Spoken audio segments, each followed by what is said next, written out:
నిద్రభారంలోకి తావు లేకుండా అయ్యా నీ సన్నిధానంలో ఉన్నామనే భయము భక్తి కలిగి చెప్పటానికి నీ వినటానికి నీ మాకును దయచేయమని సహాయం చేయమని చేస్తారని కూడా నమ్మొచ్చు. మనుషులు కొన్న మమ్మల్ని మరుగు చేసి మీ నామానికి సకల మహిమయు ఘనత ప్రభావములు పొందుకున్నామని యేసు నామములో ప్రార్థన అడుగుతున్నాము తండ్రి, ఆమేన్. మరొకసారి కూడి వచ్చిన మీ అందరికీ కూడా మన రక్షకుడు ప్రభువైన యేసుక్రీస్తు వారి పేరిట హృదయపూర్వక వందనాలు. చాలా విశాలంగా ఉన్నారు అందరూ. అయితే గత వారము మనము బల్ల గురించి మాట్లాడుకుంటూ ఉన్నాం. అయితే మీకు వీడియో పెట్టలేదనుకుంటా, నా ఫోన్లో ఉంది ఆ వీడియో. ఏదేమైనప్పటికీ నేనేదో గొప్పగా చెబుతాను అని కాదు, లేకపోతే నేను చెప్పింది ఎవరు చెప్పలేదని నేను చెప్పను, కానీ అందరూ మంచి దైవజనులు చెప్పిందే నేను మీకు చెబుతున్నాను అనమాట. అర్థమవుతుంది కదా. నేనేమి కొత్తగా సృష్టించింది కాదు, నేనేమి కొత్తగా కనిపెట్టింది ఏం కాదు. ఇదంతా కూడా మనకు ముందున్న నీతిమంతులైన దైవ సేవకులు వారి పడిన కష్టముతో, వారు పడిన ప్రయాసతో చెప్పిన మాటలను మేము చదువుకొని అవి మీకు చెబుతూ ఉన్నాం. ఇవన్నీ కూడా మన పూర్వీకులు చాలా కష్టపడి చెప్పినటువంటి విషయాలు. కాబట్టి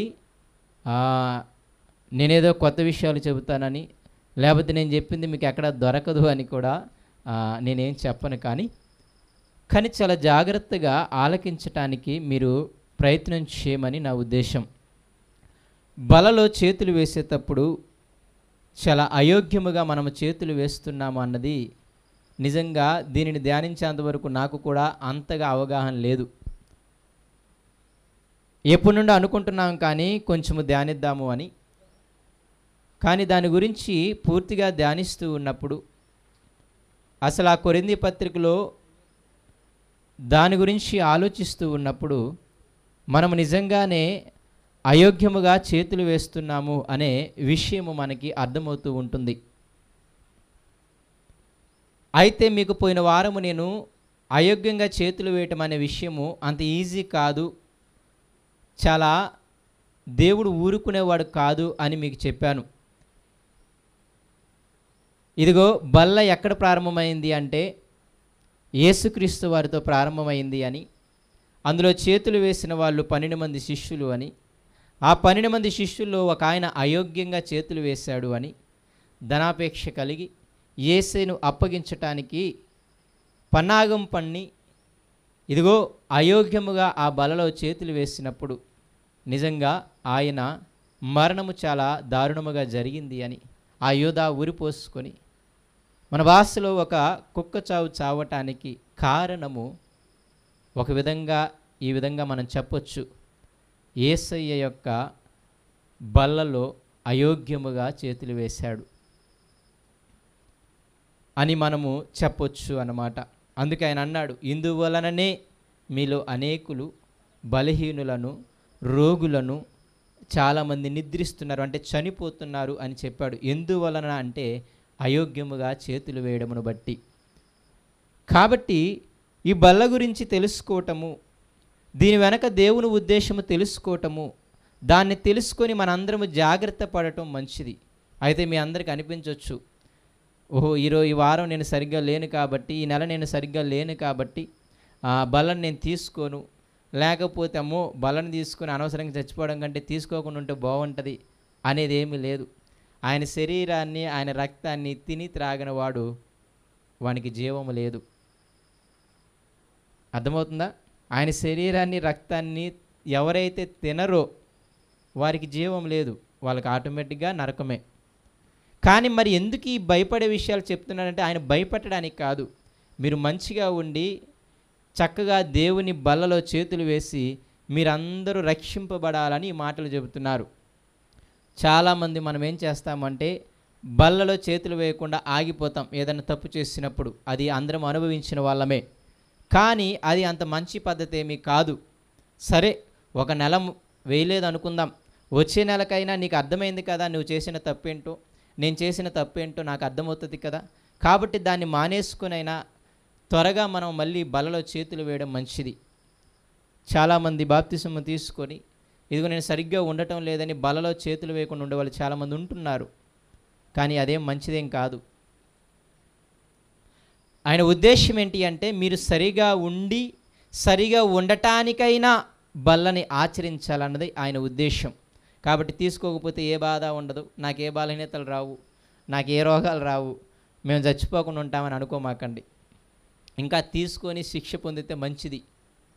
శిక్ష అనగానే ఇక్కడ మీరు నరకం అనుకోమాకండి. అక్కడ శిక్ష పొందడం అనేది ఒక మంచి డిసిప్లిన్ అనమాట. ఆ 11 అధ్యాయం చెబుతాడు ఆయన. అలా శిక్ష పొందితే రేపు ఇంకొకరి ద్వారా మీరు శిక్ష పొందకుండా ఉంటారు అంటాడు ఆయన.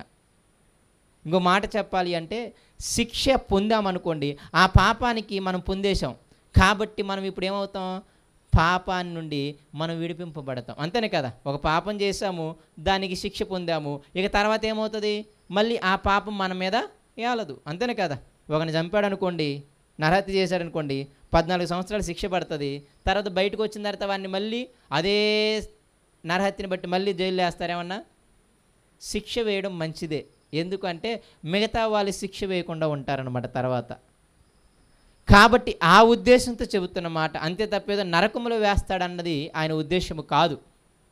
కాబట్టి బల్లని మనందరము ఆచరించేటప్పుడు చాలా జాగ్రత్తగా ఆచరించాలి అన్నది మీ అందరికీ కూడా జ్ఞాపకం చేశాను పోయిన వారం. అయితే ఈ బల్లని జ్ఞాపకం చేసుకునేటప్పుడు ఇదొక ప్రారంభించింది యేసుక్రీస్తు వారు అని, యేసుక్రీస్తు వారు పస్కా బలి పశువుగా ఆయన చనిపోయాడు అని, ఆ పస్కా పండుగ రోజు ఇదిగో ఆయన విందు సిద్ధము చేసినప్పుడు ఆ విందులో యేసయ్య కృతజ్ఞతాస్తుతులు చెల్లించి అప్పుడు వాళ్ళకి ఒక రొట్టెని ఇచ్చాడు అని మనం చూస్తాం. అంటే పస్కా పండుగ రోజు ఆయన ఏం చేశాడు అంటే ఇదిగో ఈ యొక్క రొట్టెని ద్రాక్షరసాన్ని ఆయన యొక్క శరీరముగా రక్తముగా ఇదిగో సాదృశ్యానికి ఇచ్చి ఇదిగో మీరు తిని త్రాగండి అని చెప్పాడు. అయితే ఎలాగైతే ఆ శరీరము ఆ రక్తము అనగా ఆ రొట్టె ఆ ద్రాక్షరసము ఎలాగైతే మీకు జీవాన్ని ఇస్తుందో, అంటే జీవాన్ని అందులో ఇవ్వటం ఏమీ లేదు. కానీ మళ్ళీ చెబుతున్నాను, బల్లలో మీకు పోయిన వారిని చాలా క్లియర్గా జ్ఞాపకం చేశా, అందులో ఏదో ఆశీర్వాదం లేదు. ఆ శరీరము ఆ రొట్టె ఆ ద్రాక్షరసములో ఏమీ లేదు. అది నిజంగానే రొట్టె, అది నిజంగానే ద్రాక్షరసమే. కాకపోతే దానిని మనం యేసయ్య శరీరముగా యేసయ్య రక్తముగా సాదృశ్యంగా తీసుకుంటాం. ఎందుకు ఈ మాట చెబుతున్నాను అంటే బల్లలో ఏదో ఆశీర్వాదం ఉంది అని తీసుకునే ఒక జనాంగము ఉన్నారు, అందులో ఏ ఆశీర్వాదము లేదు. ఆ బల్లలో మనము జ్ఞాపకం చేసుకోవడం, ఆ బల్లను ఎందుకు చేస్తున్నామో ఆ బల్ల చేసేటప్పుడు మనం జ్ఞాపకం చేసుకోవాల్సింది అవి ఏవైతే ఉన్నాయో దానిలో మనకి జీవం ఉంది. ఎందుకు ఈ మాట నేను అంత నొక్కి చెబుతున్నాను అంటే చాలామంది 3 వారాలు ఆదివారాలు చర్చికి వెళ్ళం, కానీ బల్లారాధన మాత్రము చర్చి నిండిపోతూ ఉంటుంది. ఆ రోజు మనం కూడా ఏం తయారు చేసామంటే ఆ రోజు భోజనాలు పెట్టడం కూడా మనం స్టార్ట్ చేసాం. కాబట్టి మిగతా 3 వారాలు ఎవరు రారు, కానీ బలారాధన రోజు మాత్రము అందరము వస్తాము. అవునా కదా? కానీ అంటే మీ అర్థం చెప్పండి, బలారాధన రోజు మిగతా ఆదివారాలు రాకుండా ఆ ఆదివారం వస్తున్నామంటే దాని అర్థం ఏంటి చెప్పండి? ఆయన శరీరము ఆయన రక్తం తింటే మనకేదో మేలు జరుగుతుంది అని. కానీ అసలు అందులో ఏ మేలు లేదు. నన్ను తప్పుగా అర్థం చేసుకోమాకండి, నిజంగానే అందులో ఏ మేలు లేదు. అది తీసుకుని జ్ఞాపకం చేసుకుంటున్నామే, ఆయనలో మేలుంది. అది తీసుకుంటున్నప్పుడు మనం చేయాల్సిన పనులు జ్ఞాపకం తెచ్చుకుంటామే, అందులో మేలుంది. అప్పుడప్పుడు మీకు పోయిన వారం చెప్పాను, అనిపిస్తుంటుంది ఇదిగో మనందరం ఏమైపోయామంటే అందులో ఏదో ఉంది అని. మిగతా అన్ని రోజులు మానివేసి ఆ యొక్క బల్ల తీసుకునేటప్పుడు సిద్ధపాటు కలిగి మంచి పద్ధతులే పెట్టింది వాళ్ళు. ఇవన్నీ కూడా మనం ఏమవుతుందంటే ఆచారపరంగా అవుతుంది. ప్రారంభంలో పెద్దలందరూ కూడా మంచిగా పెట్టారు. ఎందుకు అలా పెట్టారు అంటే, ఇదిగో నెల రోజులు వీళ్ళు పనులు చేస్తూ ఉంటారు, ఆ పనుల్లో దేవుని గురించి సరిగ్గా ఆలోచించరు, దేవుని గురించి సరిగ్గా చదవరు, దేవుని గురించి సరిగ్గా వినరు. కాబట్టి బలారాధన తీసుకునేటప్పుడన్నా కంపల్సరిగా కొందరు దైవజనులు ఏం చేస్తారు అంటే, 3 రోజులు మీరు సిద్ధపాటు ప్రేయర్స్లో ఉంటేనే మీకు బలలో చేతులు వేయిస్తాను అని అంటారు. మంచి పద్ధతే అది. అర్థమవుతుందా? కాబట్టి దైవజనులు పెట్టిన పద్ధతులు, మన పూర్వీకులు పెట్టిన పద్ధతులు మంచివే, కానీ దానిని మనం ఏం చేస్తున్నామంటే ఆచారబద్ధంగా చేస్తున్నాం. అది ప్రాబ్లం అవుతుంది. 1 నెల సిద్ధపాటు అయిన దానివి తర్వాత మళ్ళీ ఏం చేయాలంటే ఆ మిగతా నెలంతా కూడా ఎప్పుడు సిద్ధపాటు కలిగి ఉండాలి. 3 రోజులకు మనం పరిమితం చేయకూడదు, లేకపోతే 1 వారానికి పరిమితం చేయకూడదు, లేకపోతే బల్ల తీసుకునే 1 రోజు ముందుకి మనము పరిమితము చేయకూడదు. ఇవన్నీ అంత మంచి పద్ధతులు కాదు.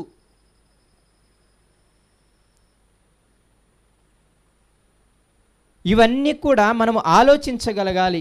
అందులో అయితే ఏమీ లేదు, అది మాత్రం మీరు జ్ఞాపకం పెట్టుకోండి.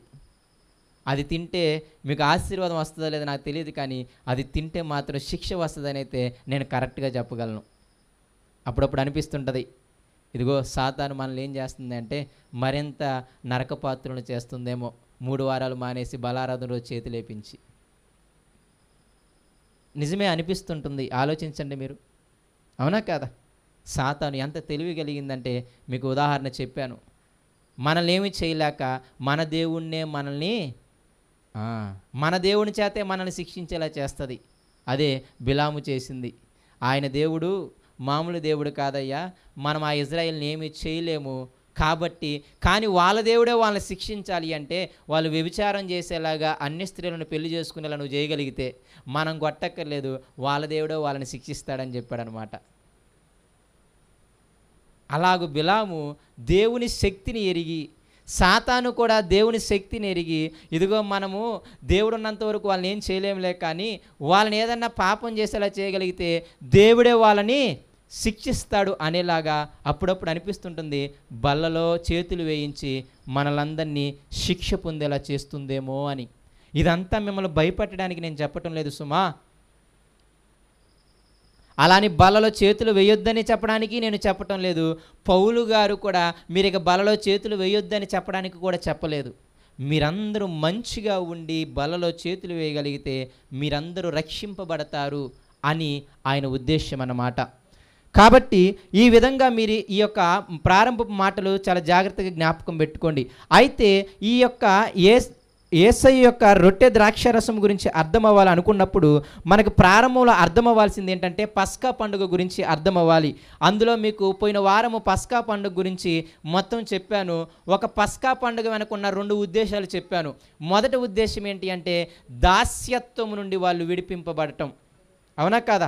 పస్కా పండుగని ప్రతి ఏటా మీరు వెళ్ళే కానాను అనగా పాలు తేనెలు ప్రవహించే దేశాన్ని ఉంటుంది కదా, ఆ దేశానికి మీరు వెళతారు కదా. వెళ్ళిన తర్వాత ప్రతి సంవత్సరము ఇదే నెలలో ఇదే డేట్స్లో మీరు ఏం చేయాలి అంటే పస్కాను ఆచరించాలి అని ఇజ్రాయేలులకి దేవుడు కట్టడ ఇచ్చాడు. ఇదిగో ప్రతి మొదటి నెల 15వ తారీఖు నుండి 21వ తారీఖు వరకు మీరు పస్కా పండుగని ఆచరించాలి అని ఆయన చెప్పాడు. ఎందుకయ్యా ఆచరించాలి అంటే ఆచరించే విధానం చెప్పాడు. అలా ఆచరిస్తూ ఉన్నప్పుడు ఇదిగో ఆ రోజు వచ్చినప్పుడు మీరు చేదుకూరలతో కలిపి తింటున్నప్పుడు చెప్పులు వేసుకొని ఇదిగో బెల్ట్ పట్టుకొని కర్ర పట్టుకొని భోజనం చేస్తున్నప్పుడు మీ పిల్లలు అడుగుతారు, ఏం పోయే కాలం వచ్చింది నీకు, ఈ సంవత్సరం అంతా బాగా వండి పెట్టావు, ఈ సంవత్సరము ఈ నెల ఈ డేట్స్ రాగానే ఇదిగో చక్కగా వండాల్సిన చికెన్ ఏమో చేదుకూరలతో కలుపుతావు, ప్రశాంతంగా టీవీ చూస్తూ మాట్లాడుకుంటూ తినాల్సిన తిండినేమో చెప్పులు వేసుకోమంటావు, బెల్ట్ పెట్టుకోమంటావు, కర్ర పట్టుకోమంటావు, గబగబా తినమంటావు. ఏంటమ్మా ఎందుకు నీకు ప్రతి సంవత్సరము ఈ నెల ఈ రోజులు ఈ 7 రోజులు రాగానే ఇలా ఉంటావేంటమ్మా అని నీ పిల్లలు అడుగుతారు. అప్పుడు అడిగినప్పుడు ఏం చెప్పాలి? దేవుడు మనల్ని ఐగుప్తు దేశంలో నుండి ఎలా విడిపించాడో ఆయన బాహుబలమును బట్టి ఆయన భుజబలమును బట్టి ఇదిగో ఐగుప్తులందరి తొలి పిల్లలని ఇదిగో ఆ సంహారపు దూత చంపివేసినప్పుడు మనల్ని మాత్రము చంపివేయకుండా ఆయన కాచాడు కదా. ఆ కాచిన స్థితిని మీ పిల్లలకి మీరేం చేయాలి? తెలియచేయాలి అన్నాడు. రెండో స్థితి ఏంటి అంటే ఆ రోజు ఏం చేయాల్సి వస్తుంది అంటే ఇదిగో మీ పెద్ద కుమారుణ్ణి సంఘంలో పాస్టర్ గారికి అమ్మేయాలన్నమాట. ఏం చేయాలి? మీ పెద్ద కుమారుని ఏం చేయాలి? సంఘంలో పాస్టర్ గారికి అమ్మేయాలి. అమ్మేసిన తర్వాత ఏం చేయాలి తెలుసా? ఇప్పుడు వచ్చి మళ్ళీ మీరే డబ్బులు ఇచ్చి విడిపించుకోవాలి. ఏం చేయాలి? మీ కుమారుణ్ణి ప్రతి సంవత్సరం పస్కా పండుగ రాగానే మీ పెద్ద కుమారుని మందిరంలో విడిచిపెట్టాలి. విడిచిపెట్టిన తర్వాత ఏం చేయాలి తెలుసా? మీరు పాస్టర్ గారికి డబ్బులు ఇచ్చి మీ బిడ్డను మళ్ళీ కొనుక్కోవాలి. అప్పుడు మీ బిడ్డ అడుగుతాడు, మళ్ళీ ఏం పోయే కాలం వచ్చిందమ్మా నీకు? నేను నీ కుమారుణ్ణే కదా, అవునా కాదా? మళ్ళీ పాస్టర్ గారికి ఇచ్చి మళ్ళీ వాళ్ళకి డబ్బులు ఇచ్చి మరి నన్ను కొనుక్కుంటున్నావు, ఇదేంటమ్మా అని అడిగినప్పుడు అడుగుతాడా అడగడా? కంపల్సరీ అడుగుతాడు కాబట్టే డిఫరెంట్గా పెట్టాడు ఆ 2 పద్ధతులు. అలా అడిగినప్పుడు మళ్ళీ మీరు చెప్పాలి, యెహోవా బాహుబలము చేత మనలందరినీ కాపాడాడు నాయన, ఆయన మనల్ని రక్షించాడు నాయన. ఇదంతా మీరు నిర్గమాకాండం 12-13 అధ్యాయాలు మనస్సు పెట్టి చదవగలగాలి.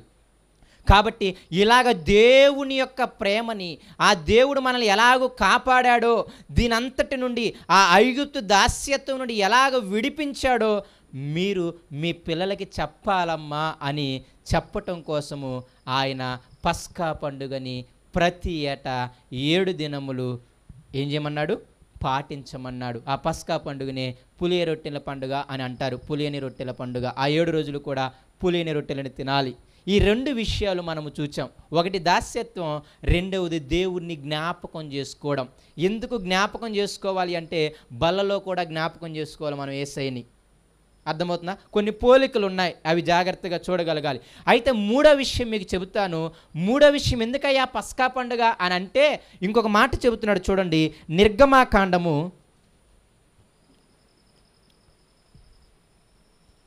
13వ అధ్యాయము 9వ వచనము. నిర్గమాకాండము 13వ అధ్యాయము 9వ వచనము.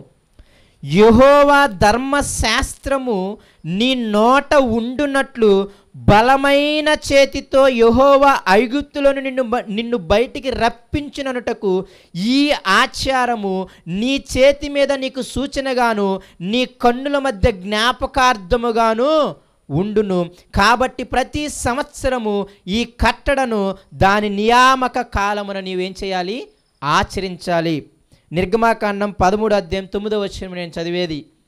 ఇంకోటి ఏమంటున్నాడు అంటే ఇంకో 3వ విషయం చెబుతున్నా. మొదటి విషయం దాస్యం నుండి విడిపించటం, రెండవ విషయము ఆయన్ని జ్ఞాపకం చేయటం, ఆయన బాహుబలాన్ని, ఆయన బల పరాక్రమాన్ని, ఆయన ప్రేమని, ఆయన కృపని, ఇదంతా కూడా జ్ఞాపకం చేయడం రెండవది. మూడవది ఏంటి తెలుసా?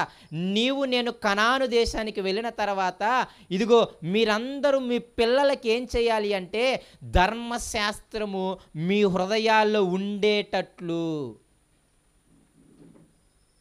ఇది కూడా చాలా ప్రాముఖ్యమైన మాట. ఏముండాలి తెలుసా? ఇదిగో ఈ పండగను ఆచరిస్తున్నప్పుడల్లా మీ హృదయాల్లో ఏముండాలి?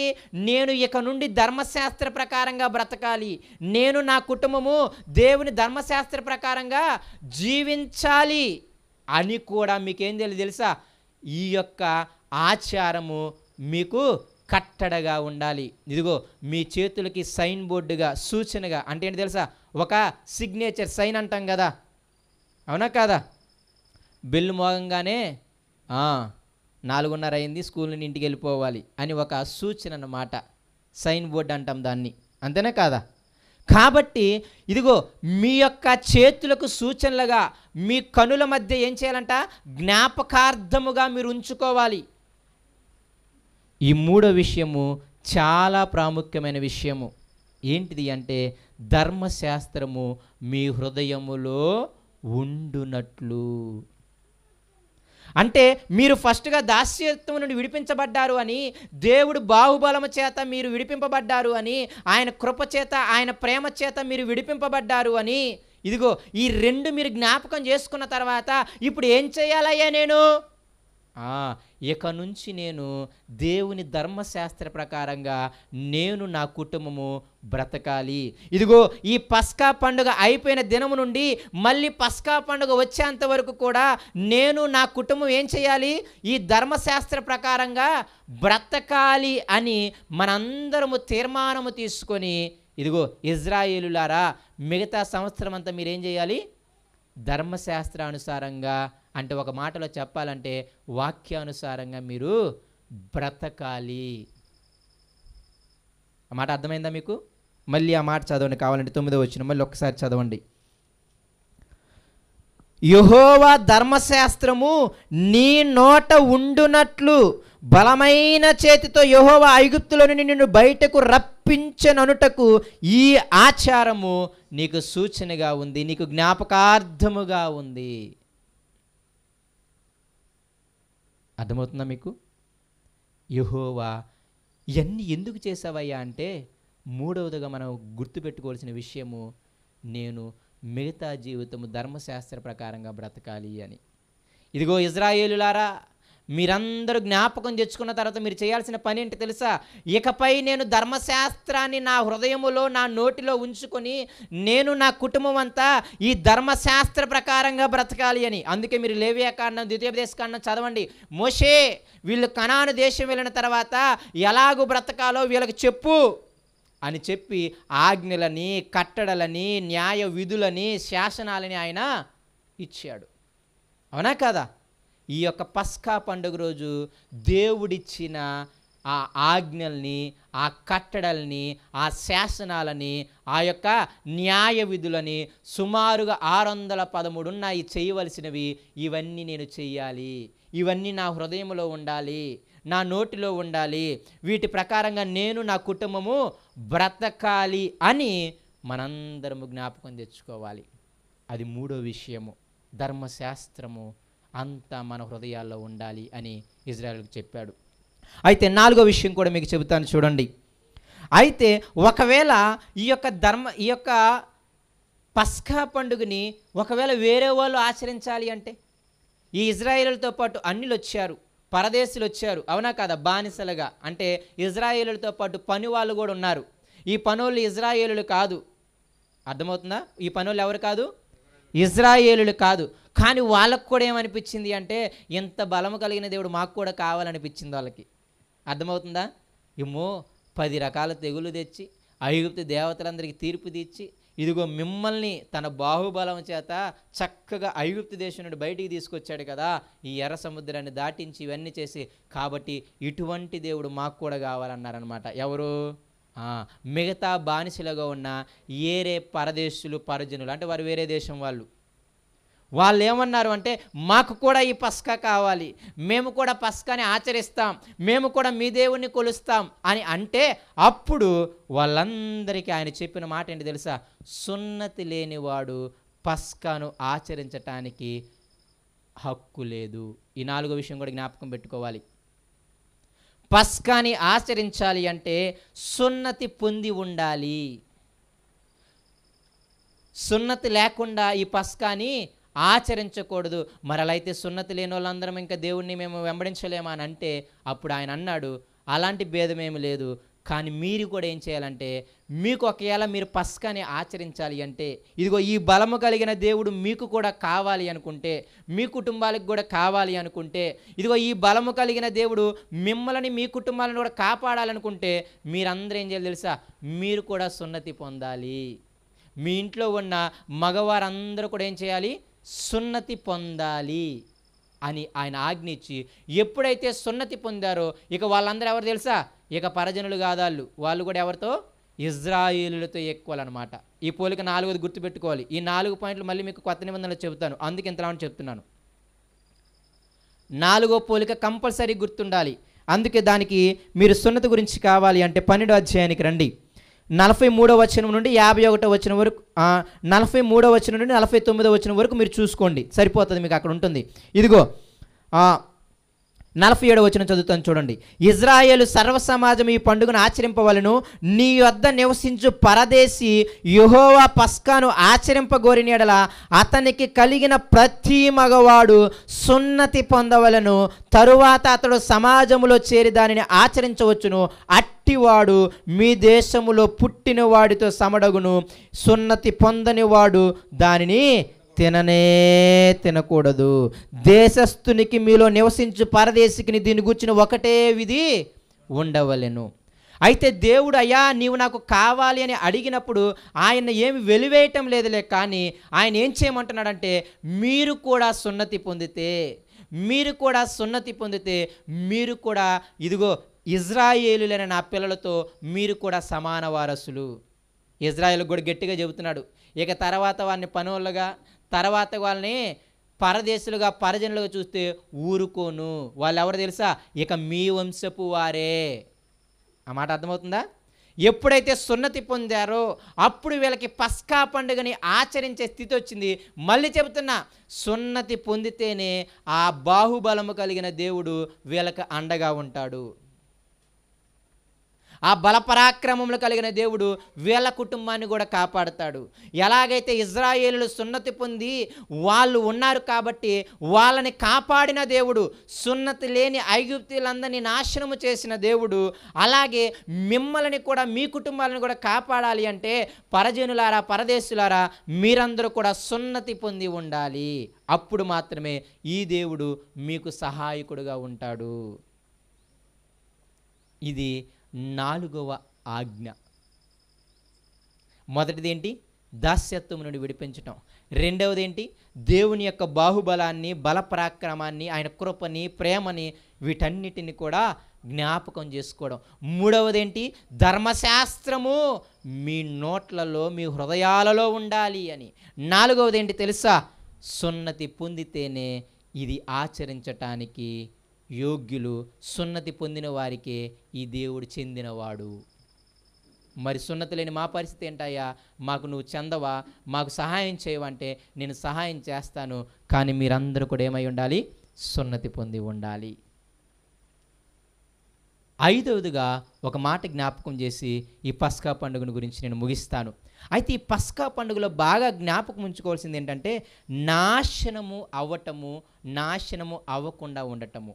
ఇదిగో ఐగుప్తి సమాజం అంతా నాశనమయ్యింది, నాశనము చేయబడింది దేవుని చేత.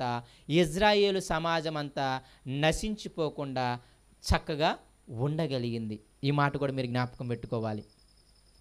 ఏ గుమ్మమైతే ఆ యొక్క గొర్రెపిల్ల రక్తాన్ని కలిగి ఉందో ఆ గుమ్మము నశించిపోకుండా దేవుడు ఆ గుమ్మాన్ని దాటి ఆ రక్తము లేని గుమ్మంలోనికి వెళ్ళి వారిని నాశనం చేశాడు. కాబట్టి ఐదో విషయంగా మీరు జ్ఞాపకం పెట్టుకోవాల్సింది, ఎవరైతే, ఏ కుటుంబం అయితే, ఏ గుమ్మం అయితే ఆ గొర్రెపిల్ల రక్తాన్ని కలిగి ఉందో ఆ గుమ్మము, ఆ కుటుంబము రక్షింపబడింది. అందుకే మీరు ఆ పదజాలాలు చూస్తే మీకు అక్కడ కనపడుతుంది. చూడండి, 12వ అధ్యాయము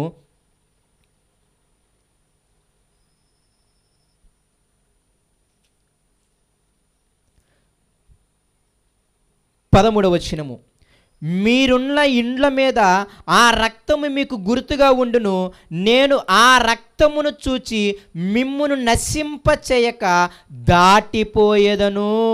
నేను ఐగుప్తు దేశమును పాడు చేయుచుండగా మిమ్మును సంహరించుటకు తెగులు మీ మీదకి రాదు. కాబట్టి ఈ దినము మీకు ఏముండాలి? జ్ఞాపకార్థమైనది. 12వ వచనం కూడా చదువుదాం. ఆ రాత్రి నేను ఐగుప్తు దేశమందు సంచరించి ఐగుప్తు దేశమందరి మనుష్యుల్లోనే కానీ జంతువుల్లో కానీ తొలి సంతతి అంతయు హతము చేసి. మీకు అర్థమవుతుందా?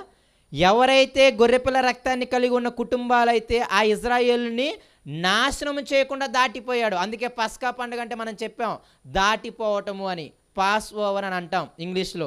అంటే దాటిపోయాడు దేవుడు అని. ఎందుకు దాటిపోయాడు తెలుసా? నిన్ను నన్ను నాశనం చేయకుండా. ఎందుకు దాటిపోయాడు తెలుసా? ఇజ్రాయేలు కుటుంబంలో పెద్ద కుమారుణ్ణి, పెద్ద జంతువుని చంపకుండా, నశింప చేయకుండా దాటి ఏ గుమ్మానికైతే ఈ పస్కా బలి పశువు గొర్రెపిల్ల రక్తము లేదో వాళ్ళని నాశనము చేయటానికి, వాళ్ళని అంతము చేయడానికి. కాబట్టి ఐదో విషయంగా మీరు జ్ఞాపకం పెట్టుకోవాల్సింది, ఇదిగో పస్కా బలి పశువు యొక్క రక్తము కింద మనం ఉన్నప్పుడే, ఆ రక్తము వెనక మనం ఉన్నప్పుడు మాత్రమే మనము రక్షింపబడతాము. పస్కా బలి పశువు రక్తము ఎవరైతే రాసుకోరో ఆ కుటుంబము నాశనము చేయబడుతుంది. అర్థమవుతుంది కదా? ఇది జ్ఞాపకం పెట్టుకొని ఇది పస్కా పండుగ వెనక ఉన్నటువంటి దేవుని ఉద్దేశము. ఇక్కడ ఎక్కడన్నా పస్కా పండుగ ఆచరిస్తే మీకు మేలులు జరుగుతాయని ఎక్కడ చెప్పలే ఆయన. నిజంగా చెబుతున్నాను, ఇదిగో మీరు పండగ ఆపేశారు, మళ్ళీ పండగని చేశారు, మీరు గొప్పోళ్ళు అని అంటాడు ఆయన. ఎప్పుడు? కొన్ని సంవత్సరాలు పస్కా పండుగ ఆగిపోద్ది, తర్వాత మళ్ళీ హిజ్కియా రాజు వచ్చినప్పుడు అనుకుంటా మళ్ళీ చేయడం ప్రారంభిస్తారు కొన్ని సంవత్సరాల తర్వాత. అయితే పండగ చేయడం ప్రారంభించినంత మాత్రాన దాని అర్థము పండగ వల్ల వాళ్ళు ఉపయోగం పొందారని కాదు. ఆ పండగలో వాళ్ళు పడిన పశ్చాత్తాపం, ఆ పండగలో వాళ్ళు పొందిన మారు మనస్సు, ఇవన్నీ కూడా దేవుడు మేలని చెప్పాడు పండగను ఆచరించడం వెనక. మీకు అర్థమవుతుందా?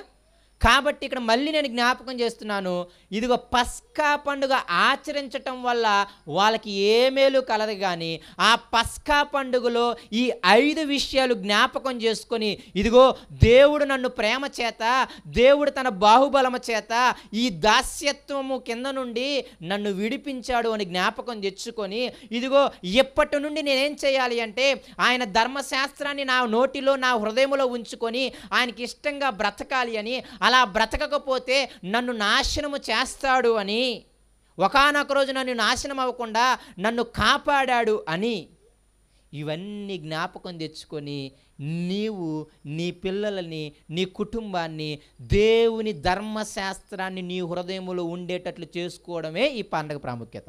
ఒక మాటలో చెప్పాలంటే ఈ పండగ చేసిన 7 రోజుల తర్వాత నువ్వేం చేయాలి తెలుసా? యెహోవా ధర్మశాస్త్ర ప్రకారము, యెహోవా మాటల ప్రకారము నేను నా కుటుంబము నడవాలి అని తీర్మానం తీసుకోవడానికి ఈ పస్కా పండుగ. ఒక మాటలో చెప్పాలి అంటే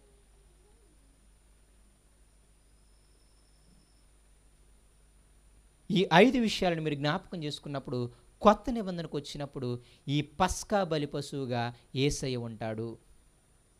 పస్కా పండుగ రోజు ఏం చేస్తారు అంటే విందు ఆరగిస్తారు. మీకు చెప్పాను నేను, అవునా కదా? 10వ తారీఖున ఏం చేస్తారు? చక్కగా గొర్రె పిల్లని కానీ మేక పిల్లని కానీ తెచ్చుకుంటారు.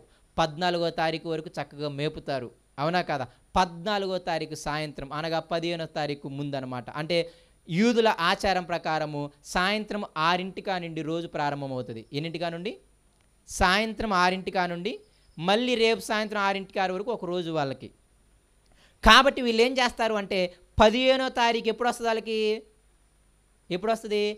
14వ తారీఖు 6 గంటలకు వస్తుంది, అంతేనే కదా? 14వ తారీఖు 6 గంటలకు వస్తుంది. కాబట్టి 14వ తారీఖు మధ్యాహ్నమే వీళ్ళు ఏం చేస్తారంటే ఆ పశువును బలిస్తారు. అంటే మధ్యాహ్నం ఒక 12కో 2కో చక్కగా పశువును బలించేసి చక్కగా వండేసుకొని సాయంత్రం 6కి తింటారు, లేకపోతే 7కి తింటారు, 8కి తింటారు. అప్పుడు ఏమైతే చెప్పండి? ముందు రోజు బలిచ్చినట్టు, తర్వాత రోజు తిన్నట్టు అనమాట. అందువల్ల ఒక చోట 8 రోజులని ఉంటుంది, ఒక చోట 7 రోజులని ఉంటుంది. కానీ మీరు కరెక్ట్గా చదివితే అక్కడ ఉన్న మాట ఏంటంటే 14వ తారీఖు సాయంత్రం నుండి, అవునా కాదా?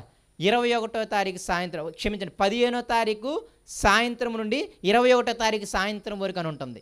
అప్పుడు 8 రోజులు లెక్క వస్తాయి, మీకు 7 రోజులు వస్తాయి. ఓకేనా? అంటే మీకు ఆ జ్ఞాపకం ఉండాల్సింది. అందుకే యేసు ప్రభు వారు కూడా మ్యాక్సిమం 3కి సిలువ వేయబడ్డానికి కారణము, ఇదిగో పస్కా బలి పశువు ఎలాగైతే మధ్యాహ్నము పూట ఎలాగైతే బలైపోతుందో, యేసయ్య కూడా మధ్యాహ్నం 3 గంటలకి సిలువ వేయబడడానికి కారణము ఇదిగో సేమ్ పస్కా బలి పశువు ఏ రోజైతే బలిస్తారో ఇజ్రాయేలీలు, అలాగే ఈయన కూడా చనిపోవాలి. అర్థమవుతుందా మీకు? కాబట్టి ఈ విధముగా పస్కా పండుగకి ఇదిగో యేసుక్రీస్తు వారు బల్లకి సంబంధం ఉంది. కొంచెం జ్ఞాపకం తెచ్చుకుంటే ఆయన మనము ఎందుకు పెట్టాడో అన్నది కొంచెం మనకు అవగాహన ఉంటుంది. ఇదంతా చెప్పకుండా కూడా బల్ల గురించి చెప్పొచ్చు, కాకపోతే మీకు కొంచెం జ్ఞానం రావాలి. దేవుడి గురించి నేర్చుకోవడానికి వస్తున్నాము, దేవుని గురించి తెలుసుకోవడానికి వస్తున్నాం, కాబట్టి దేవుని ఉద్దేశం కూడా తెలుసుకోవాలి. అప్పుడప్పుడు అనిపిస్తుంటుంది దాన్ని సాదృశ్యంగా ఎప్పుడో, అర్థమవుతుందా? ఇజ్రాయేలులో ఉన్నది ఎన్ని వేల సంవత్సరాల క్రితమో, యేసుప్రభు వచ్చింది ఎప్పుడో. మొత్తానికి నాకు తెలిసి సుమారు ఒక 2000 సంవత్సరాల గ్యాప్ అని ఉంటుందా? లేదనుకుంటా. యెషయా గ్రంథం 700, మినిమము ఒక 700-800 సంవత్సరాల గ్యాప్ ఉంటుంది. 700-800 సంవత్సరాల క్రితమే ఇదిగో యేసయ్య వస్తాడని చెప్పి సాదృశ్యంగా పస్కా పండుగను పెట్టాడు. ఎంత గొప్ప దేవుడో అనిపిస్తుంది అనమాట. ఆయన విజన్కి, ఆయన నాలెడ్జ్కి. అందుకే ఆయన జ్ఞాన ఐశ్వర్యములు కలిగిన దేవుడు అంటాం. ఇవన్నీ తెలుసుకుంటుంటే దేవుడు ఎంత అత్యున్నతుడో, ఎంత ఔన్నత్యము కలిగిన వాడో, ఎంత గొప్పవాడో ఎప్పుడో వచ్చేదానికి సాదృశ్యంగా అన్నీ చూసుకుంటూ వచ్చాడు. అప్పుడప్పుడు అనిపిస్తుంది పాత నిబంధన కొత్త నిబంధన కనెక్షన్ చేస్తుంటే ఎంత తెలివి కలిగిన వాడువా దేవా నీవు అని. ఆ ప్రత్యక్ష గుడారానికి కానీ ఇదిగో కొత్త నిబంధనకి కానీ అన్నిటికీ ఒక పోలిక ఉంటున్నప్పుడు నిజంగా ఎంత గొప్ప దేవుడవు నీవు, నిజంగా నీవు సర్వజ్ఞాని అయిన దేవుడవు, నీవు నిజంగా అనంత జ్ఞాని అయిన దేవుడవు, నీ జ్ఞానానికి నిజంగా మితి లేదు అని మనము దేవుని స్తుతిస్తాము. దేవుని స్తుతించడం ఎలా వస్తుంది అంటే ఆయన యొక్క మహోన్నత స్థితిని తెలుసుకుంటున్నాను బట్టి. యేసయ్య గురించి ఆలోచించి ముందుగానే పస్కా పండుగ పెట్టావా? అసలు ఆ ధర్మశాస్త్రాన్ని పాత నిబంధన కొత్త నిబంధనకి ఎలా కనెక్ట్ చేశాడు దేవుడు అనేది నిజంగా తెలుసుకుంటున్నప్పుడు దేవుడి యొక్క ఔన్నత్యము తెలుస్తుంది. అందుకే ఎక్కువగా వాక్యం తెలిసిన వాళ్ళు ఎక్కువగా దేవునిలో బాగా ఎందుకు ఆనందిస్తారంటే అందుకే. ఎక్కువ వాక్యం తెలిస్తే దేవుడి యొక్క మహోన్నత స్థితి తెలుస్తుంది, ఆయన ఎంత అత్యున్నతుడో తెలుస్తుంది, ఆయన ఎంత బలము కలిగిన వాడో తెలుస్తుంది, ఆయన ఎంత యుద్ధవీరుడో తెలుస్తుంది, ఆయన ఎంత సర్వాధికారం కలిగిన వాడో తెలుస్తుంది, ఆయన ఎంత ముందు చూపు కలిగిన వాడో తెలుస్తుంది, ఆయన ఎంత చక్కగా ప్లాన్ చేసేవాడో తెలుస్తుంది అనమాట. ఆయన ప్లానింగ్ చాలా ఎక్సలెంట్గా ఉంటుంది. కాబట్టి ఈ 5 పస్కా పండుగను మనం జ్ఞాపకం చేసుకున్నప్పుడు కొత్త నిబంధనలో బల్లని మనము చేత తీసుకుంటున్నప్పుడు కూడా ఇవే జ్ఞాపకం పెట్టుకోవాలి. మిమ్మల్ని ఎక్కువగా నేను చెప్పను, కానీ మొట్టమొదటిది దాస్యత్వం. యేసయ్య కూడా సాతానుకి మనం దాసులం, ఈ లోకానికి మనం దాసులం. అయితే ఆ దాస్యత్వం నుండి యేసయ్య మనల్ని ఏం చేశాడు? విడిపించాడు. కొత్త నిబంధనలు మీరు తరచుగా వింటారు పౌలు పత్రికల్లో, మనము దాస్యం అనే కాడి కిందకి లేము, ఈ లోకం అనే దాస్యం కింద మనం లేము, సాతాను అనే దాస్యం కింద మనము లేము, ఈ మరణం అనే దాస్యత్వం నుండి మనము విడిపింపబడ్డాము అని తరచుగా మాటలు మనం వింటుంటాం. ఒక 2 మాటలు చూద్దాం. గలతీ పత్రిక 5వ అధ్యాయం 1వ వచనము, హెబ్రీ పత్రిక 2:15 వచనాలు ఒకసారి చూడండి. గలతీ పత్రిక 5వ అధ్యాయం 1వ వచనం,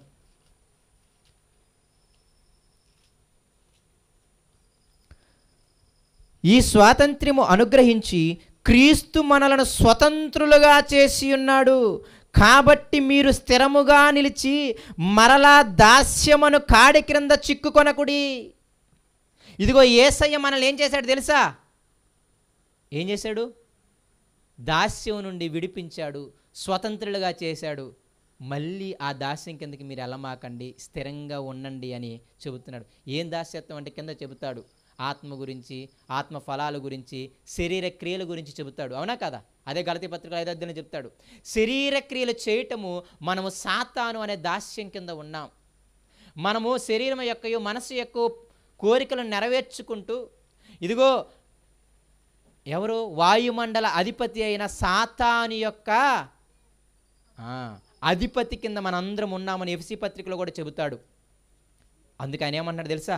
అయ్యా మీరందరూ విడిపింపబడ్డారయ్యా. దేని నుండి అయ్యా? సాతాను దాస్యత్వం నుండి. ఈ శరీరానికి లోనైన స్థితి ఉందే, ఇదిగో ఈ ధనాపేక్ష, ఈ మత్రము, ఈ కుళ్ళు, ఈ కుతంత్రము, ఈ మోహపు చూపులు, ఈ కాముకత్వము, ఈ అల్లరి, ఈ పాటలు ఇవన్నీ ఉన్నాయే, వీటన్నిటి నుండి మీరేం చేయరు తెలుసా? ఈ కాడి నుండి, ఈ దాస్యత్వం నుండి మనందరం ఏం చేయబడ్డాం తెలుసా? విడిపింపబడ్డాం. ఎలా విడిపింపబడ్డామయ్యా? యేసయ్య రక్తము ద్వారా.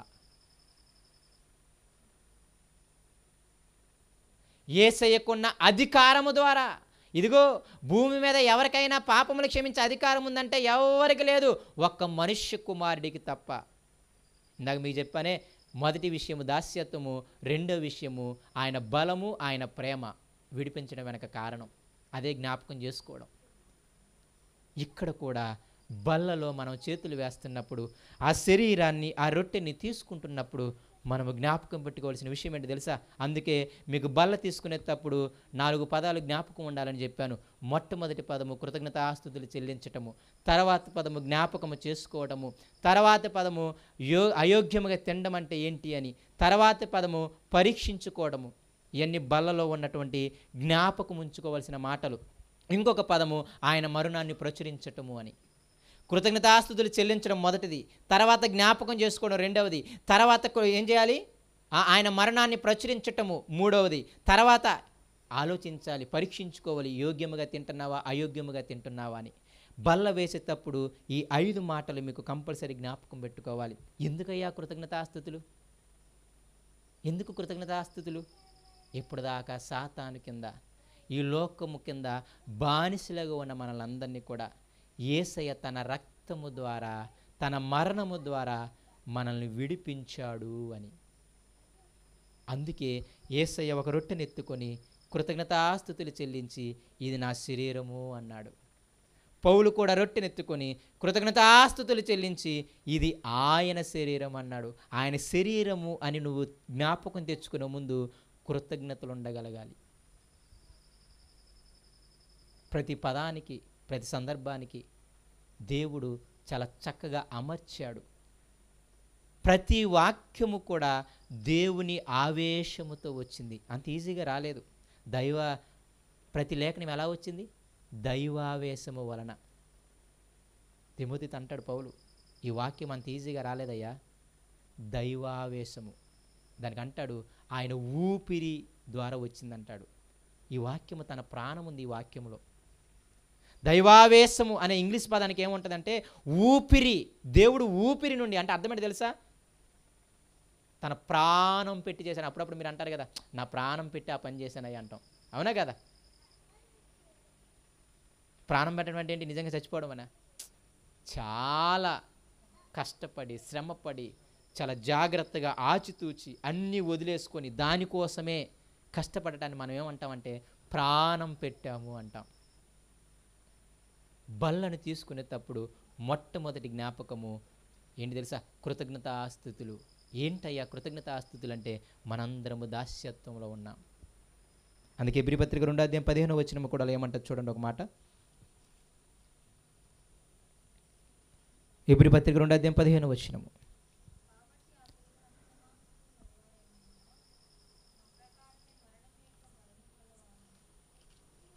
ఒక్క నిమిషము, అందరం కూడా హెబ్రీ పత్రిక 2:15 అందరు తీసారా? నేను చదువుతాను, మీరు చూడండి. 15.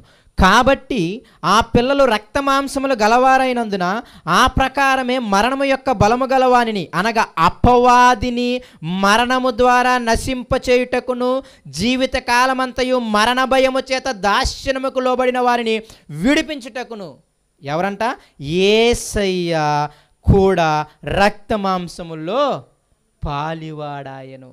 ఇదిగో సాతాను అనగా మరణము, ఆ సాతాను మరణం అనే దాస్యము కింద మనం ఉంటే మనలందరిని విడిపించటానికి యేసయ్య ఏమయ్యాడు తెలుసా? మనలాగా రక్తమాంసాల్లో పాలివాడవ్వాల్సిన అవసరము వచ్చింది. నిజమే, మనందరము సాతాను దాస్యము కింద ఉన్నాం, మనందరము మరణం అనే దాస్యం కింద ఉన్నాం. ఇదిగో మనందరము కూడా మనసు యొక్క, శరీరం యొక్క కోరికలను నెరవేర్చుకుంటూ పాపములతోనూ అపరాధములతోనూ చచ్చిన వారమై ఉండి దేవుని యొక్క ఉగ్రత పాలవాల్సిన వారం మనమంతా. ఈ లోకాధికారి ఎవరు? ఈ లోకాధికారి ఎవరు? సాతాను, అవునా కదా? లోకసువార్తలు అన్నాడు, ఈ లోకాధికారి సాతాను. సాతానికి ఇచ్చిన బిరుదు ఈ లోకానికి అధికారి అని. లోకానికి అధికారి ఆయన ఎన్నుకోండి, మనందరం ఎవరో బానిసలు మన అర్థం, అంతేనే కదా? చంద్రబాబు గారు సీఎం అంటే మనందరం ఎవరో.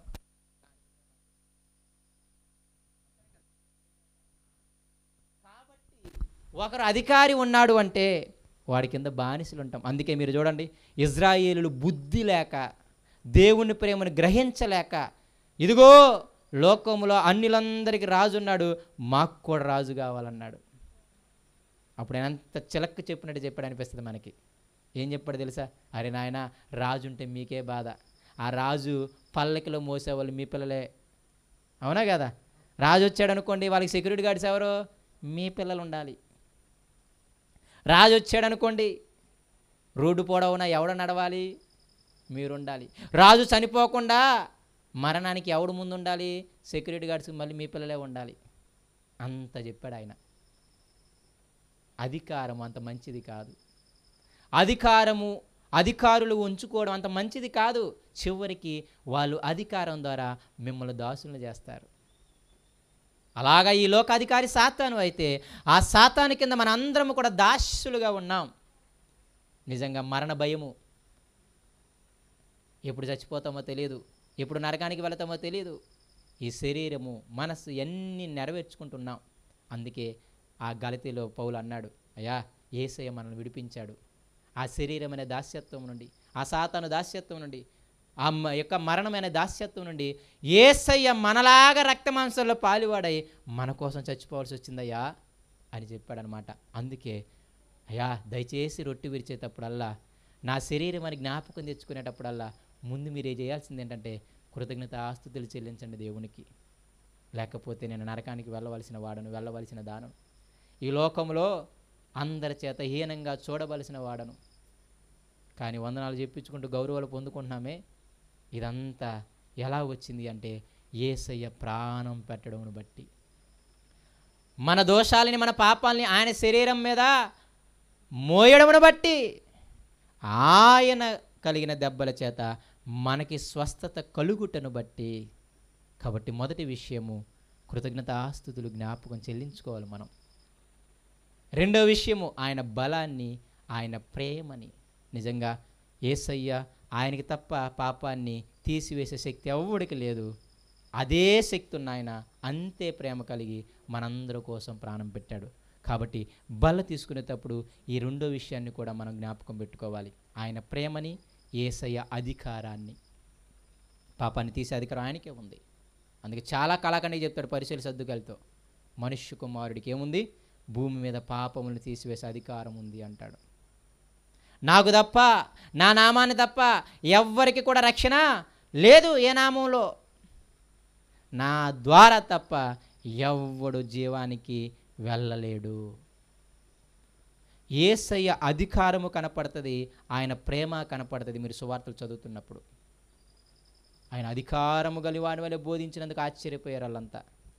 కాబట్టి బల్లలో చేతులు వేస్తున్నప్పుడు రెండవది మనకి జ్ఞాపకం ఉండాలి, ఇదిగో ఏంటిది, ఆయన ప్రేమ, దేవుని ప్రేమ, యేసుక్రీస్తు వారి త్యాగము, వాళ్ళ బలము కూడా.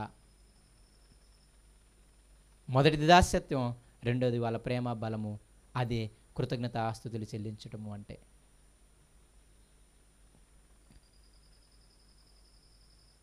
మూడవదిగా మనం చూసాం, ఎప్పుడు కూడా ఆయన వాక్యాన్ని మనము నోట ఉంచుకోవాలి అని, ధర్మశాస్త్రాన్ని నోట ఉంచుకోవాలని చెప్పాడు కదా, అవునా కదా? అందుకే అక్కడ అన్న మాట, ఆయన జ్ఞాపకం చేసుకుంటున్నప్పుడల్లా మీరు ఆయన మరణాన్ని ప్రచురించుదురు. అక్కడ ఏరో వాళ్ళకి నిల్చోపెట్టి మరణాన్ని ప్రచురిస్తామని కాదు. ఆ మాట చదవండి, 11వ అధ్యాయానికి రండి, కొరింథీ పత్రిక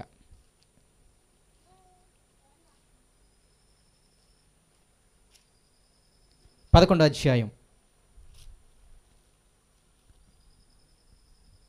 26వ వచనం, 25వ వచనం నుండి చూడండి. ఆ ప్రకారమే భోజనమైన పిమ్మట ఆయన పాత్రను ఎత్తుకొని, ఈ పాత్ర నా రక్తం వలన క్రొత్త నిబంధన, మీరు దీనిలోనిది త్రాగునప్పుడల్లా నన్ను జ్ఞాపకము చేసుకున్నట్టుగా దీనిని చేయడని చెప్పను. మీరు ఈ రొట్టెని తిని ఈ పాత్రలోనిది త్రాగునప్పుడల్లా ప్రభు వచ్చు వరకు ఆయన మరణమును ప్రచురించుదురు. బల్లలో చేతులు వేస్తున్నప్పుడల్లా మనందరం ఏం చేస్తున్నాం తెలుసా?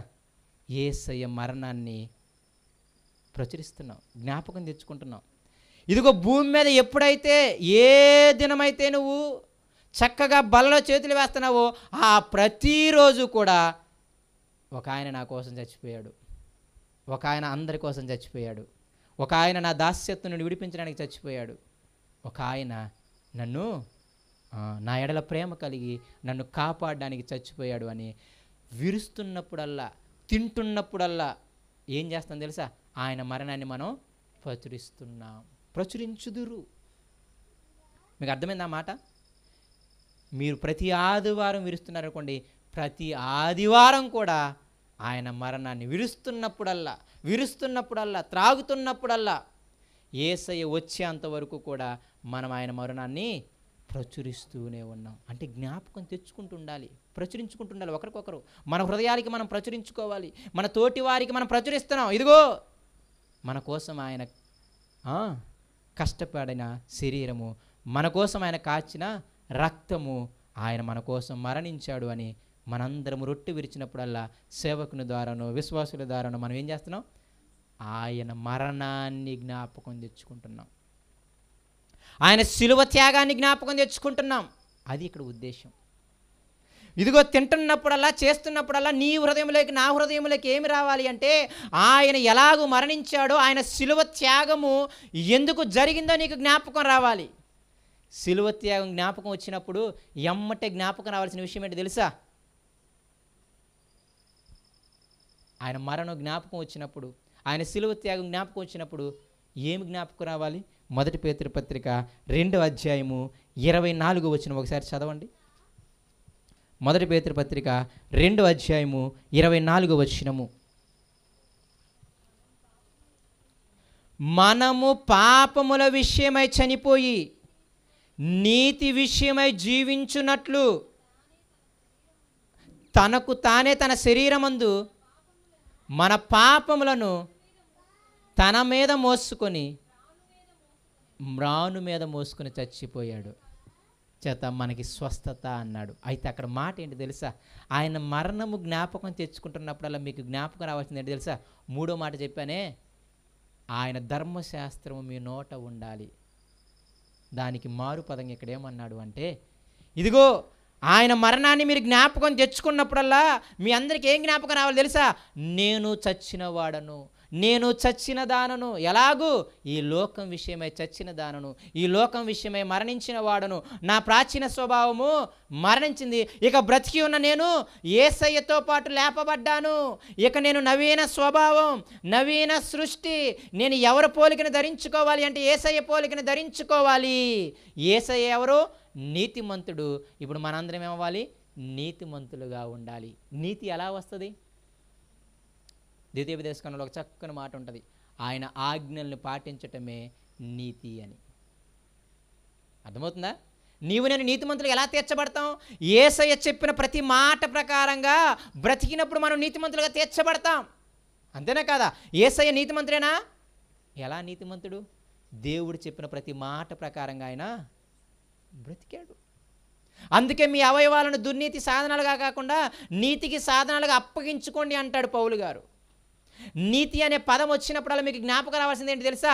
ఇదిగో బలలో చేతులు వేస్తున్నప్పుడల్లా, పస్కా పండుగ ఆచరిస్తున్నప్పుడల్లా, ఇక నేను నా కుటుంబము మా హృదయాల్లో ధర్మశాస్త్రం ఉండాలి.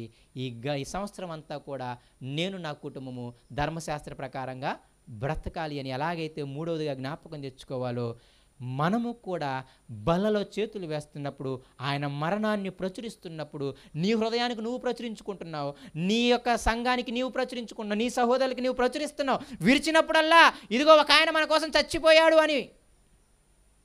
అప్పుడు ఏం చేయాలి తెలుసా? నేను కూడా చచ్చిపోయేవాడనే. అందుకే మీకు అన్నానే, బాప్తిస్మం అంటే అర్థం ఏంటి చెప్పండి? మనందరము సమాధి చేయబడిన వారము. బాప్తిస్మం అంటే అర్థం ఏంటి? సమాధి చేయుట, పాతి పెట్టుట. ఇక జీవిస్తున్న మనందరం ఎవరు? యేసయ్య కోసమే జీవిస్తున్నాం. అందుకే ఇదిగో నా పాతకాలం అన్నీ కూడా పెంటగా ఎంచుకున్నాను, ఇక నేను ముందున్న దానికోసమే పరిగెడుతున్నానని పౌలు గారు చాలా చక్కగా చెప్పారు సంఘముతో. ఫిలిప్పీ సంఘంతో చాలా క్లియర్గా అన్నాడు, నా వెనకున్న యోధా మత అధికారిని నేను, నా వెనకున్న ధర్మశాస్త్రంలో గొప్ప పండితుడిని నేను, నా వెనకున్న మంచి చదువుకున్న వాడిని నేను. వీటన్నిటిని నేను నష్టపరుచుకొని, వీటన్నిటిని పెంటగా ఎంచుకొని క్రీస్తు నిమిత్తము శ్రమలు పడడానికి ముందుకెళ్తున్నాను. క్రీస్తు సంఘం కోసం శ్రమ పడ్డాడు కదా, ఆ శ్రమల్లో కొదువైన దెబ్బలు నేను పడటానికి ముందుకెళ్తున్నాను. నిజంగా జ్ఞాపకం పెట్టుకోండి, యేసయ్య మరణాన్ని ప్రచురిస్తున్నప్పుడల్లా, రొట్టె తింటున్నప్పుడల్లా, ద్రాక్షారసం తీసుకుంటున్నప్పుడల్లా యేసయ్య మరణం నీ హృదయానికి నువ్వు చెప్పుకుంటున్నావా?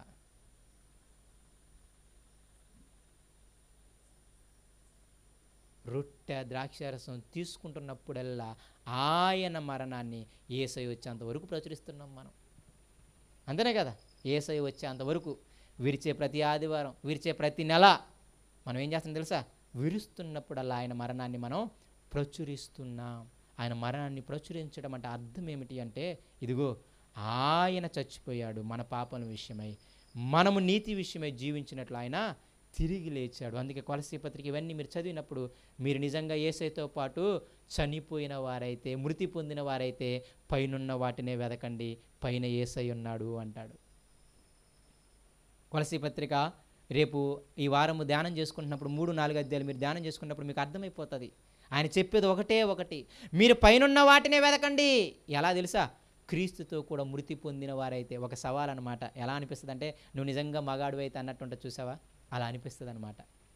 తప్పుగా అర్థం చేసుకోవద్దు, కానీ నిజంగా నువ్వు క్రీస్తుతో లేపబడిన వాడవేనా? క్రీస్తుతో చనిపోయిన దానవేనా? అయితే నిజంగా నువ్వు క్రీస్తుతో కూడా చనిపోయి క్రీస్తుతో కూడా లేపబడిన దానివైతే నువ్వు పైనున్న వాటి మీద మనసు పెడతావు, పైనున్న వాటిని వెతుకుతావు, పైనున్న వాటి మీద ధ్యానం ఉంచుతావు. ఏంటయ్యా పైనున్నవి, ఏంటయ్యా కింద ఉన్నవి అంటే ఆయన చాలా క్లియర్గా చెప్తాడు. మీ అవయవములు అనగా జారత్వము, కాముకత్వం గురించి మాట్లాడుకుంటూ వస్తాడు. కొలస్సీ పత్రిక 3వ అధ్యాయం చదవండి. అవి భూ సంబంధమైనవి, వాటి మీద మనసు పెట్టడు. మరి ఏంటయ్యా పైనున్నవి అంటే అక్కడ అంటాడు, పరిశుద్ధులకును దేవుని చేత ఏర్పరచబడిన వారును ప్రియులకు తగినట్లుగా మీరు జాలి కలిగిన మనస్సును అంటాడు. ఎవరయ్యా దేవుని చేత ఏర్పరచబడిన వారు? ఎవరయ్యా పరిశుద్ధులు? ఎవరయ్యా ప్రియులు అంటే ఆయన చెప్పే సమాధానం ఒకటే, జాలి కలిగిన మనస్సు కలిగిన వారు, దయ కలిగిన మనస్సు కలిగిన వారు, వినయంగా ఉండేవారు. ఆ కొలస్సీ పత్రిక 3వ అధ్యాయం చదవండి. కాబట్టి అక్కడ ఎందుకు నేను చెబుతున్నాను అంటే, పైనున్న వాటిని వెతకడం అంటే యేసయ్యని చూడటం, యేసయ్య ఎలా బ్రతికాడో అలాగ మనం బ్రతకటం. యేసయ్య ఈ భూమి మీద ఏది కూడా అంటించుకోలేదు. కాబట్టి నేను ఇదంతా ఎందుకు అంటున్నాను అంటే, యేసయ్యలాగా మనందరము కూడా వాక్యాన్ని మన హృదయములో, మన నోటిలో ఉంచుకోవడం కోసం ఆయన మరణాన్ని మనకి మనం ప్రచురించుకోవాలి, తోటి సంఘానికి మనం ప్రచురించాలి. అప్పుడప్పుడు అంటాను ఈ మాట, ఇదిగో ఆయన రక్తాన్ని తీసుకుంటున్న మనందరము ఆయన నామాన్ని ప్రచురించాలి అని అనడం కంటే కూడా ప్రచురించుదురు, మనకి మనమే ప్రచురించుకుంటాం, సంఘానికి ప్రచురిస్తాం. ఎవరైనా దేవుని ఎరగని వాడు వస్తే ఏంటిది అంటే, యేసయ్య మరణించాడు, తిరిగి లేచాడు అని మనము ప్రచురిస్తాం. కాబట్టి నేను అంటాను, ప్రచురించడం అన్నది ముందు మనకు జరగాలి, సంఘంగా మనకు జరగాలి. ఎందుకంటే ఇది సంఘంలోనే చేసేది, బయట చేయం మనం, అవునా కదా? ఇదిగో రొట్టె విరిచి ద్రాక్షారసం విడిచినప్పుడల్లా మీరు ఆయన మరణాన్ని జ్ఞాపకం తెచ్చుకుంటున్నారు, ఆయన మరణాన్ని ప్రచురిస్తున్నారు. మీరు ప్రచురిస్తున్నారు మీ నోటితో, మీ హృదయాలతో, సంఘానికి మీకు మీరుగా ప్రచురిస్తున్నప్పుడు అప్పుడు జ్ఞాపకం పెట్టుకోవాల్సింది ఏంటి తెలుసా? నేను లోకం విషయమై చచ్చిపోయిన వాడను,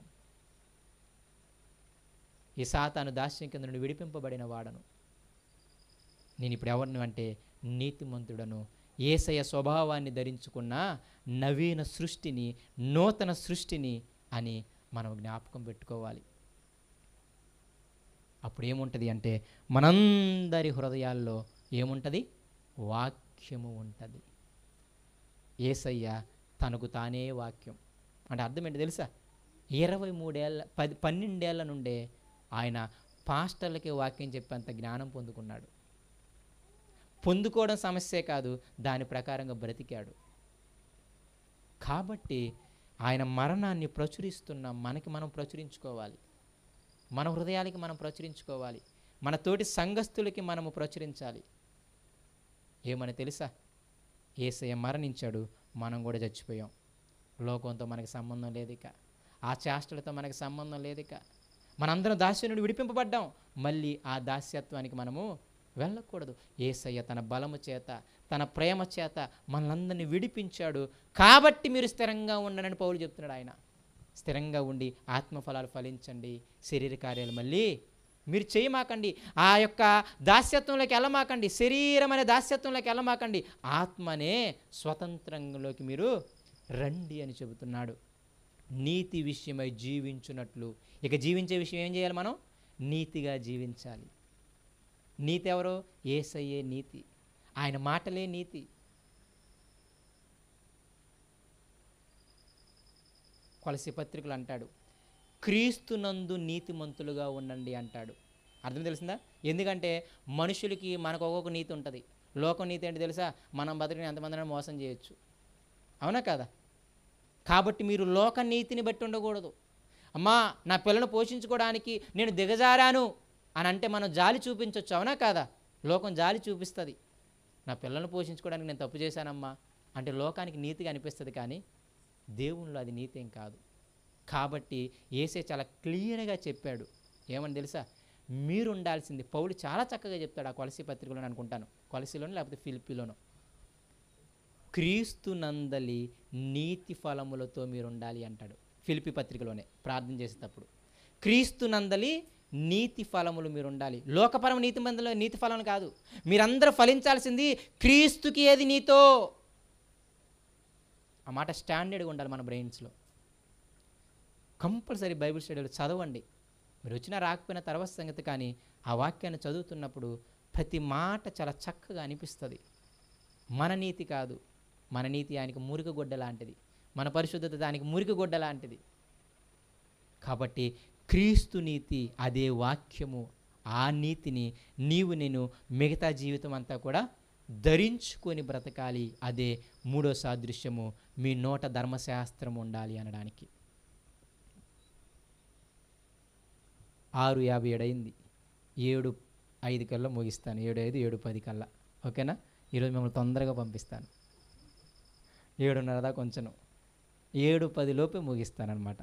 ఏంటో నాకు ఇప్పుడు చాలాసేపు చెప్పినట్టు అనిపిస్తుంది, కానీ టైం చూస్తే చాలా తక్కువగా ఉంది. మీరు ఇంకెంతలా ఫీల్ అవుతున్నారో. సరేనా? యాక్టివ్గానే ఉన్నారా? చెప్పి సంపే మాకు మమ్మల్ని అంటున్నారా? కానీ ఆనందిస్తారు దేవుని వాక్యంలో. ఆ 3 విషయాలని మనం జ్ఞాపకం చేసుకుందాం. తర్వాత 4వ విషయం మనం అన్నాము, సున్నతి పొందిన వాడే ఈ పస్కాని ఆచరించాలి అని. ఎవరైతే రొట్టె ద్రాక్షారసాన్ని తీసుకోవాలి అంటే వాడు కంపల్సరిగా బాప్తిజం తీసుకుని ఉండాలి. పాత నిబంధన సున్నతి సాదృశ్యము, కొత్త నిబంధన ఏంటి తెలుసా? బాప్తిస్మము. అవునా కాదా? ఇదిగో మళ్ళీ చెప్తున్నాను, ఎవరైతే నా శరీరాన్ని తిని త్రాగుతారో వాళ్ళే జీవము కలిగిన వారు. మిగతా వాళ్ళందరూ ఎవరు తిని తాగిన వాళ్ళు? మరణవాత్రులాళ్ళు. బాగా జ్ఞాపకం పెట్టుకోండి, శరీరాన్ని రక్తాన్ని తిని త్రాగాలి అంటే మీరు సున్నతి పొందిన వాళ్ళై ఉండాలి. అనగా మీరందరూ మారు మనసు, పాపక్షమాపణ, బాప్తిస్మము పొంది ఉండాలి. బాప్తిస్మం ఒకటే కాదు సుమా, మారు మనసు, పశ్చాత్తాపం, ఆ తర్వాత వచ్చేది బాప్తిస్మం. అవునా కదా? మారు మనసు, పశ్చాత్తాపం తర్వాత తీసుకోవాల్సింది బాప్తిస్మం. బాప్తిస్మంలో మళ్ళీ ఏమీ లేదు. అప్పుడప్పుడు మనం బాప్తిసం ఎందుకు తీసుకుంటామంటే, ఇప్పుడు నా కుటుంబం బాగుండాలని నేను బాప్తిసం తీసుకోవాలనుకుంటా. అవునా కదా? నేను మళ్ళీ చెప్తాను, బాప్తిసంలో కూడా ఏం లేదు, అదొక నయా పైసా. అప్పుడప్పుడు ఏమంటాను తెలుసా? బాప్తిసం ఒక తాలిబొట్టు లాంటిది, నాకు పెళ్ళయిందని చూపించుకోవడానికి అంతే. నిజమే. ఈమె నాకు చెందింది అని ఒక భర్త చెప్పటానికి తాలిబొట్టు అంతే, అందులో ఏమి ఉండదు. అలాగే బాప్తిసం కూడా ఈమె లోకం చెందింది కాదు, నాకు చెందింది అని చెప్పడానికి ఒక గురుతు. కానీ బాప్తిసం ద్వారా మనం రక్షణ పొందాం. కింద ఏముంటుంది అంటే మారు మనసు, పాపక్షమాపణ, పశ్చాత్తాపం, తర్వాతే బాప్తిస్మం. అందుకే చాలా క్లియర్గా చెప్పగలను, ఎవరైతే మారు మనసు పొంది పాపాలను కడిగి వేసుకొని చక్కగా బాప్తిస్మము తీసుకుంటారో వాళ్ళకి మాత్రమే ఈ బలలో చేతులు వేసే అవకాశం.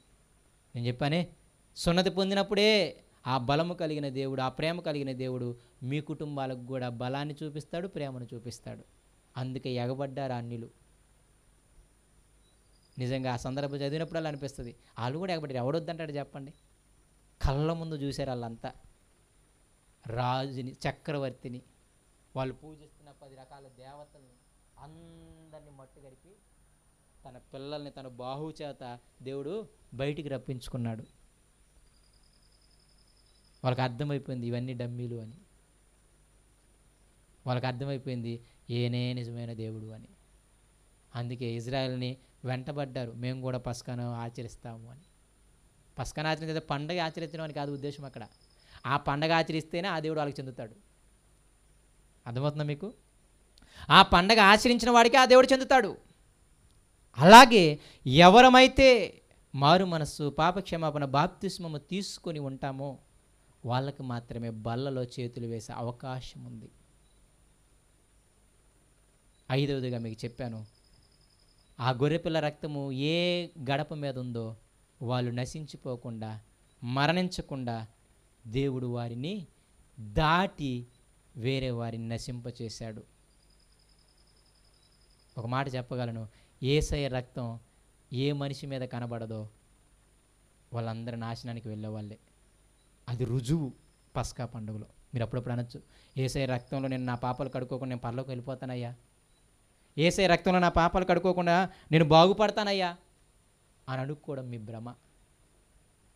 ఎందుకంటే పస్కా పండుగ మనకు రుజువు చేస్తుంది, ఏ గడపకి ఆ గొర్రెపిల్ల రక్తం లేదో ప్రతి గడపలో పెద్ద కుమారుని చంపేశాడు. కాబట్టి ఎవరైతే మారు మనస్సు పొంది పాపక్షమాపణ పొంది బాప్తిజం తీసుకొని బల్లలో చేతులు వేస్తారో వాళ్ళు మాత్రమే యేసయ్య రక్తాన్ని కలిగిన వారు.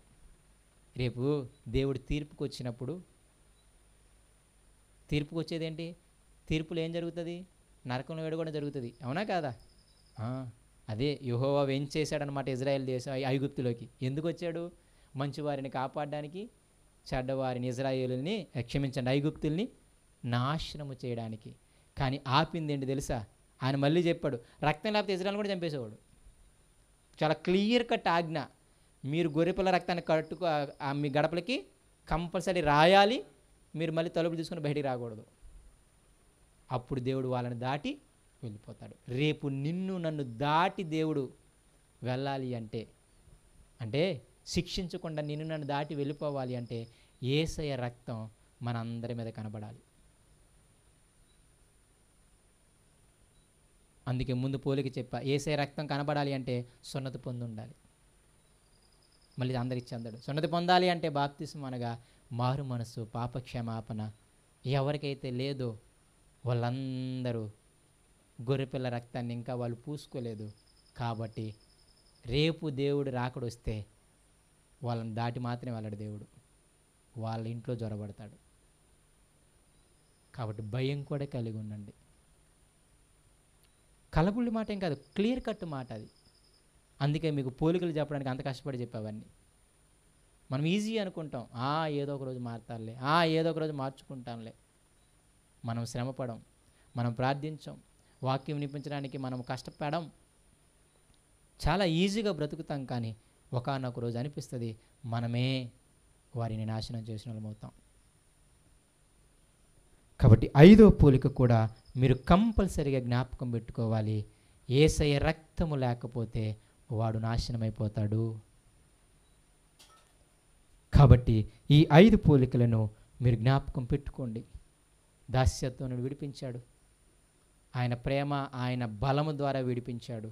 ఎందుకయ్యా అంటే ఆయన ధర్మశాస్త్రం మన నోట్లో ఉండటానికి, అనగా యేసయ్య వాక్య ప్రకారంగా మనము మిగతా అన్ని రోజులు జీవించటానికి.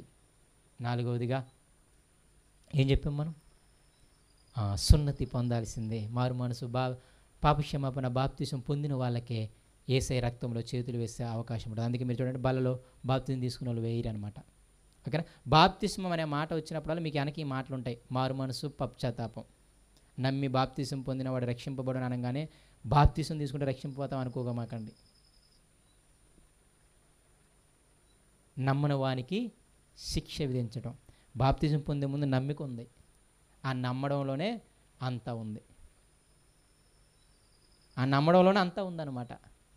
కాబట్టి కంపల్సరీగా ఆయన రక్తం వెనక్కి ఇంకా మనం రాకపోతే, ఇంకా మారు మనసు పొందకపోతే, ఇంకా బాప్తిసం తీసుకోకపోతే, ఇంకా పాపాలను ఒప్పుకోకపోతే, ఇంకా మారు మనసు పొంది బాప్తిసం తీసుకొని కూడా ఇంకా యేసయ్య రక్తంలో మన చేతులు వేస్తూ ఉన్నాం అనుకోండి అపవిత్రంగా. ఇక్కడ ఎక్కడైనా చెప్పండి చేస్తే లాభమని ఎక్కడా చెప్పలేదు, అన్నీ కూడా చేయవలసినవే చెప్పాడు. కాబట్టి ఆయనకి కృతజ్ఞతాస్తుతులు చెల్లించండి. రొట్టె విరుస్తున్నప్పుడల్లా ఆయన మరణాన్ని మీ హృదయానికి మీరు ప్రచురించేసుకోండి. యేసే చచ్చిపోయాడు కాబట్టి నేను కూడా చచ్చిన వాడను, నేను కూడా చచ్చిన దానను. ఈ లోకంతో, ఈ లోకం మాలిన్యాన్ని నేను అంటించుకోకూడదు. నేను యేసయ్యతో పాటు జీవిస్తున్న దానను కాబట్టి నేను యేసయ్య పనులే చేయాలి, ఆయన వాక్య ప్రకారంగా నేను బ్రతకాలి, అప్పుడే నీతిమంతుడిగా తీర్చబడతాను. అందుకోసమే యేసయ్య మన పాపాలని మాను మీద మోసాడు, రక్తము కార్చాడు. మనందరి హృదయాల్లో ఆయన మాటలు ఉండాలి, ఆయన వాక్యం ఉండాలి, మనందరి నోళ్ళలో ఉండాలి. అవన్నీ బయట వారి హృదయాల్లోకి వెళుతూ ఉండాలి నోళ్ళ ద్వారా. లేకపోతే మీరు బలలో చేతులు వేయడం, అయోగ్యంగా చేతులు వేసిన వాళ్ళే. ఈ 5 జ్ఞాపకం పెట్టుకుంటూ బల్ల గురించి మీరు ఆలోచించండి. ఇంకా ముందుకు వెళ్ళిన తర్వాత ఇంకొంచెం అయోగ్యంగా చేతులు వేయడం గురించి కానీ, ఆ యొక్క బల్ల గురించిన సందర్భం కొరింథీ పత్రికలు ఎందుకు రాశాడు, అక్కడ అయోగ్యంగా చేతులు వేయడం అంటే ఏంటి అనే దాని గురించి ఆలోచిస్తూ, మళ్ళీ ఒకవేళ మీకు ప్రశ్నలుగా ఉంటే ఆదివారమే చేయాలా, నెలకొకసారి చేయాలా, సంవత్సరానికి ఒకసారి చేయాలా, ఇలాగ మీకున్న ప్రశ్నలను బట్టి కూడా మీరు మ్యాక్సిమం చూస్తూ వింటూనే ఉంటారు యూట్యూబ్లో. పెద్ద దానికి చెప్పాల్సినంత అవసరం లేదని నా ఉద్దేశం. ఇవి మర్చిపోతారని, ఇవి అంత డెప్త్గా ఎవరు చెప్పలేము కాబట్టి ఇవి చెబుతున్నాను. అంతే తప్ప క్వశ్చన్ మీరు యూట్యూబ్లో కొడితే ఆదివారమే చేయాలా, నెలకొకసారే చేయాలా, సంవత్సరంలో ఒకసారే చేయాలా అని మీరు యూట్యూబ్లో కొడితే మనకంటే మంచి సేవకులు, మనకంటే మంచి జ్ఞానం కలిగిన సేవకులు చాలా చక్కగా వివరించి ఉంటారు. అయితే ఒక విధంగా నేను కూడా ఒక మాట అలా చెప్పి ముందుకెళ్ళిపోతాను, కానీ వాటి మీద ఎక్కువ సమయం అయితే కేటాయించను. కానీ మీకు ఈ యొక్క స్థితి జ్ఞాపకం ఉండాలి. ఆయన మరణాన్ని జ్ఞాపకం పెట్టుకోండి. జ్ఞాపకం వచ్చినప్పుడల్లా నేను నీతిగా బతకాలి, నేను లోకం విషయం చచ్చిపోయిన వాడను, అది ఆయన మరణంలో ప్రచురించడం అంటే అర్థం. ఎవడో అన్నిటికీ ప్రచురిస్తామన్న తర్వాత సంగతి, మన హృదయానికి మన సంఘానికి మనము ప్రచురిస్తున్నాం. విరిచినప్పుడల్లా ఆయన మరణాన్ని జ్ఞాపకం తెచ్చుకుంటున్నాం. కాబట్టి లోకం విషయమై చనిపోయిన వారమని మనందరం కూడా జ్ఞాపకం పెట్టుకుందాం. కాబట్టి ఈ విధంగా మీరందరూ జ్ఞాపకం పెట్టుకోవాలని దేవుడు చిన్న మాట దీవించిన గాక. కళ్ళు మూసుకుంటే ప్రార్థన చేసుకుందాం. పరిశుద్ధుడా, ప్రేమ కలిగిన మా తండ్రి, మరొకసారి నీకు వందనాలు, నీకు స్తోత్రాలు. ఇంతవరకు మమ్మల్ని కాపాడుతూ మీరు అక్కడి కింద భద్రపరుస్తూ వచ్చిన విధానాన్ని బట్టి నీకు వందనాలు. దేవా, మీరే కృపను చూపించండి, మీరే సహాయం చేయండి.